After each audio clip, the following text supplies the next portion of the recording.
বলিনি। পশ্চিমবঙ্গের, ভারতবর্ষে তো নিশ্চয়ই অন্য প্রদেশও একই ব্যবস্থা নেবে। পশ্চিমবঙ্গের মাটিতে, আমি তো পশ্চিমবঙ্গের মুখ্যমন্ত্রী, আমি পশ্চিমবঙ্গের কথা বলতে পারি। পশ্চিমবঙ্গের মাটিতে দাঁড়িয়ে পূজ্যপাত, প্রাতঃস্মরণীয় দেশপ্রেমিক, যিনি স্বাধীনতা পাইয়ে দিয়েছেন, নেতাজি সুভাষচন্দ্র বসু সম্পর্কে যারা যেখানে অপমানজনক, অশোভন,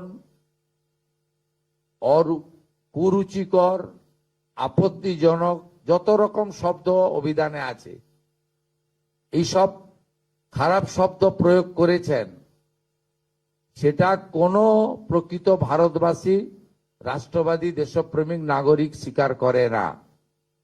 আমরা পশ্চিমবঙ্গের মাটিতে এটা করতে দেব না।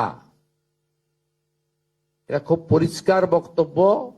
দুপুরবেলা আজকে বিধায়ক সেবা কেন্দ্রের নাম নেতাজি সুভাষচন্দ্র বসুর উপর ডেডিকেশন করেছি আমরা।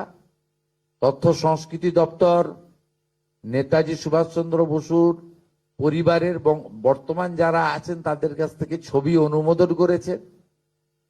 রাজ্য সরকার সমস্ত সরকারি অফিসে, সমস্ত সরকারি স্কুলে নেতাজি সুভাষচন্দ্র বসুর ছবি বাধ্যতামূলক করে নোটিফিকেশন করছে। তথ্য সংস্কৃতি দপ্তর ছবি তৈরি করে প্রত্যেক বিধায়ককে প্রত্যেক সরকারি দপ্তরে পাঠানোর ব্যবস্থা করছে। কয়েকদিনের মধ্যে পেয়ে যাবেন। আজ বিকালেই ওনার পরিবারের সঙ্গে তথ্য সংস্কৃতি প্রিন্সিপাল সেক্রেটারি মিট করে ছবি অনুমোদনে নিয়ে এসছেন।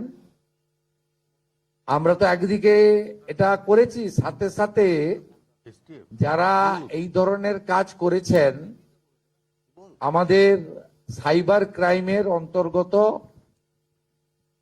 Cyber crime, social media crime এবং আমাদের পুলিশের জেনারেল বিএনএস এর অন্তর্গত যেগুলো আছে, এটা সাইবার ক্রাইমের মধ্যে হয়তো পড়ে না, কিন্তু সোশ্যাল মিডিয়ার মধ্যে যারা আছে, আমাদের ডিজিপি আছেন, ডিজিপি সাহেব নিজে এটা দেখে নেবেন।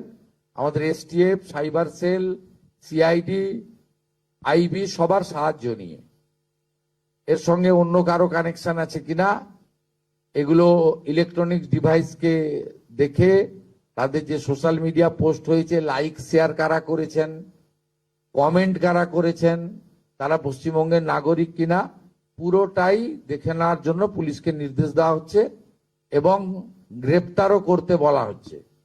এবং আইন সবার ক্ষেত্রে সমান।